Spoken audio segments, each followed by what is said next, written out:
Good morning all of you. आज हम नैतिक शिक्षा का पार्ट 2 समस्या का समाधान को आगे पढ़ेंगे। हमने कल पढ़ा था कि जब भी हमारे सामने कोई समस्या आती है तो उसका समाधान भी अवश्य मिल जाता है।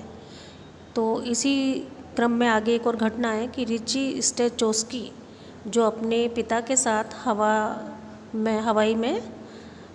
हवाई यात्रा कर रहे थे, तो उन्होंने समुद्र भी देखा और समुद्र में उन्होंने डुबकी लगाने का निश्चय किया। और जब वह समुद्र के अंदर थे तो उन्होंने देखा कि वह बोल नहीं पा रहे थे, क्योंकि बोलने के कारण जब मुंह खुलता था तो उसमें पानी भर जाता था।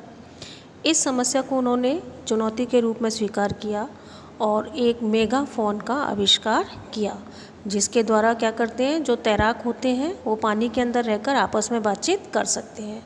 और उस समय उनकी उम्र जो थी वो मात्र 11 वर्ष थी। इसी प्रकार एक और अन्य बालक था जिसका नाम था जैकब ड्यूक 8 वर्ष के थे केवल। जब उन्होंने अपने दादा दादी से मिलने वह एक ग्रामीण में गए, गांव में गए, तब उन्होंने बेसबॉल का बल्ला तो ले गए लेकिन गेंद ले जाना भूल गए थे। इस समस्या का समाधान के लिए उन्होंने बेसबॉल का जो बल्ला था उसका ही आविष्कार कर दिया।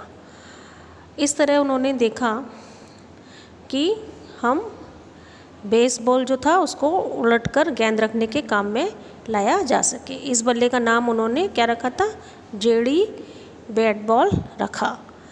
तो इस तरह जब भी कोई समस्या हमारे सामने आती है तो हमें उसको ऐसे ही नहीं जाने देना चाहिए, उसका सामना करना चाहिए और उसको सुलझाने के लिए कोई ना कोई नवीन तकनीक माने नई से नई कोई चीज़ खोजनी चाहिए।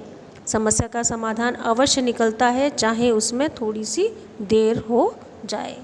असफल अगर हम होते हैं, अगर हम समस्या का समाधान नहीं कर पाते हैं तो उससे घबराना नहीं चाहिए, क्योंकि जब आप असफल होते हैं तब आपको और अच्छी दिशा मिलती है और हम नई दिशा में क्या करते हैं, बार बार सोचते हैं और समस्या का समाधान कर सकते हैं।